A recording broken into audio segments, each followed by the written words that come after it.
The night Bryce Laspisa disappeared began like 100 nights before it. A long stretch of highway, the soft glow of a dashboard, and a young man trying to make sense of something he couldn't quite explain. It was August 30th, 2013, just after the start of the fall semester at Sierra College in Rocklin, California. For most students, it was a time of settling back into routines, textbooks, classes, late-night hangouts. But for 21-year-old Bryce, something was shifting. Something no one around him seemed able to fully understand. Bryce had always been described the same way: creative, charismatic, funny, and deeply loyal to the people he cared about. He was studying graphic design, a major that fit him naturally. His artwork was bold, his colors were bright, and like a lot of young adults, he was trying to figure out the future, one day at a time. But that last week of August, friends say Bryce wasn't himself.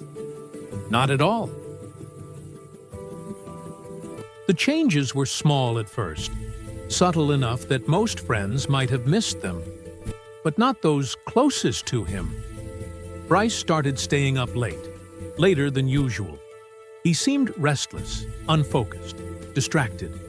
His girlfriend, Kim Sly, noticed him withdrawing from conversations, staring off, seeming elsewhere.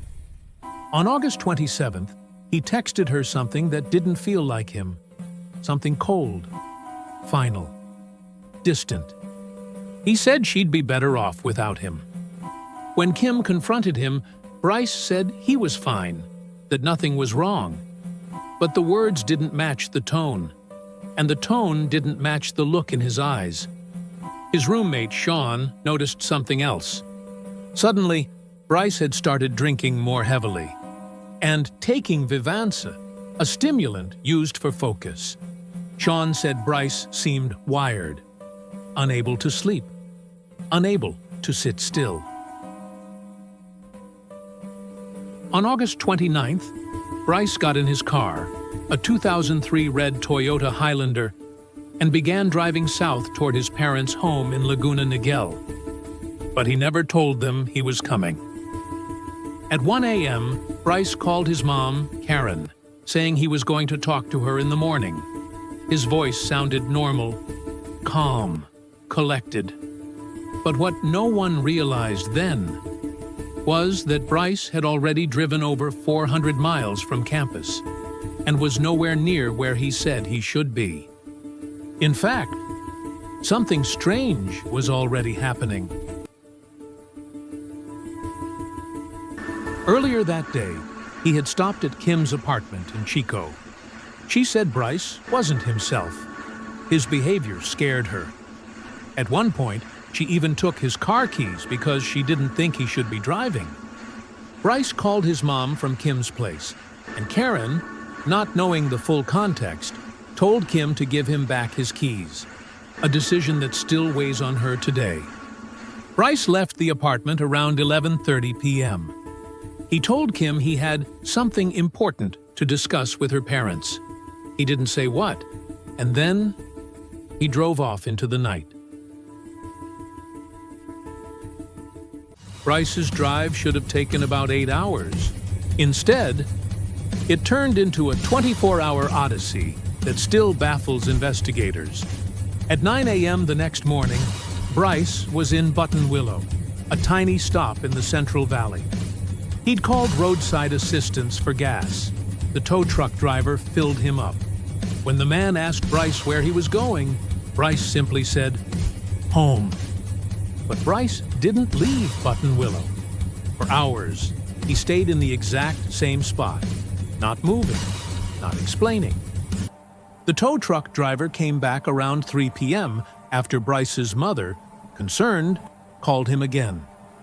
The driver found Bryce sitting in his SUV, eyes open, but distant. He wasn't sleeping. He wasn't listening to music.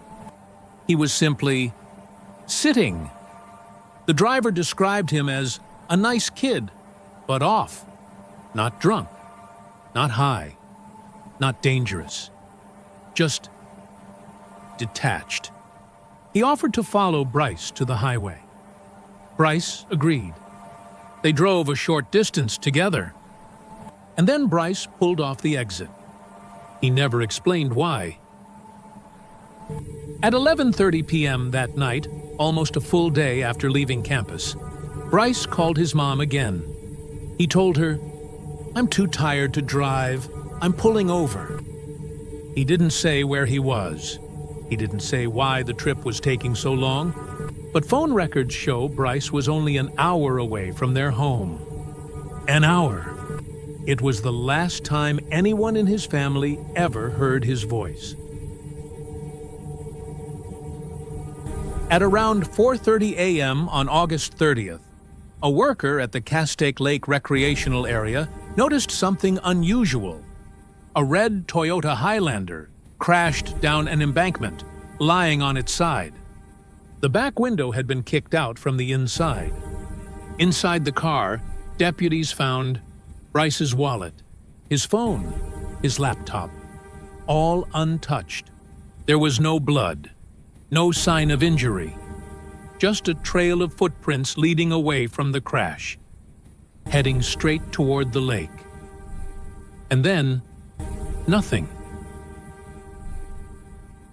What followed was one of the largest lake area searches in recent California history. Divers went underwater. Helicopters scanned the hillsides. Bloodhounds tracked Bryce's scent for a short distance. Then, lost it entirely. There was no sign of a struggle. No sign he entered the water. No sign he walked out of the area. It was as if Bryce simply evaporated into the dark. And that's when the theories began. This was the earliest theory, that Bryce, disoriented and exhausted, wandered into the lake and drowned. But multiple sonar sweeps showed nothing, and the lake wasn't deep enough in some areas to hide a body for years. Some believe Bryce walked away intentionally, that whatever was happening that week, emotionally, mentally, biologically, pushed him to step out of his life entirely. Phone, wallet, laptop left behind, car crashed, no goodbye note. Just gone. But even for people who walk away, traces usually show up. Employment, shelters, cameras. In Bryce's case, there's been nothing. Not a single confirmed sighting in more than a decade.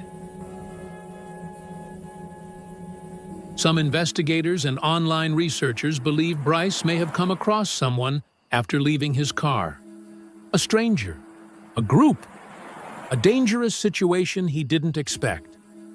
But again, no evidence, no blood, no struggle, no items missing, just Bryce, gone. Many experts believe Bryce may have been experiencing sleep deprivation, substance interaction, emotional distress, a possible acute mental health crisis. Any of these factors could explain why he sat in a parking lot for hours, why he drove in circles, why his behavior seemed different. But it still doesn't explain the disappearance itself, why he left his phone, why he never asked for help, why he walked away from the one thing, his car, that could bring him home. As one investigator put it, people don't disappear into nothing. There's always something. We just haven't found it yet.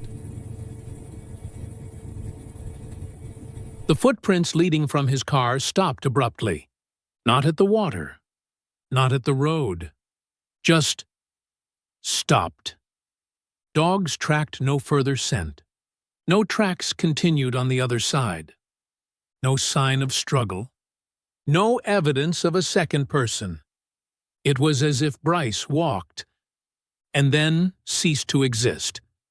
For Bryce's parents, Karen and Michael, the search never ended. They've returned to Castaic Lake countless times. walked the ridges, scanned the brush, put out calls for sightings. Every year, new tips come in, each one hopeful, each one fading. But the one thing they've never done is give up. As Karen said in an interview, "Until someone proves my son isn't alive, I believe he is." Bryce Laspisa has been missing since August 30th, 2013. He was 21 years old, 6 feet tall, 170 pounds, red hair, blue eyes, a tattoo of a Taurus bull on his left shoulder. There are no suspects, no confirmed sightings, no physical evidence beyond the car. Only a single haunting fact remains. Bryce was 1 hour from home, and then he was gone. Cases like Bryce's remind us that disappearance doesn't always leave clues. Sometimes the last known moment is all we have. A car, a footprint, a quiet, empty road, and a family waiting for answers that never seem to come. Where did Bryce go? What happened in those final moments after the crash? And why did a young man, loved, supported, intelligent, creative, vanish on a calm California night? These questions linger, long after the search teams have gone home. Because somewhere out there, the truth is still waiting. If this story moved you, please consider sharing it. For families waiting for answers, awareness is everything. And if you'd like more deep-dive narratives into unsolved cases, hit subscribe and turn on notifications so you never miss a story that matters.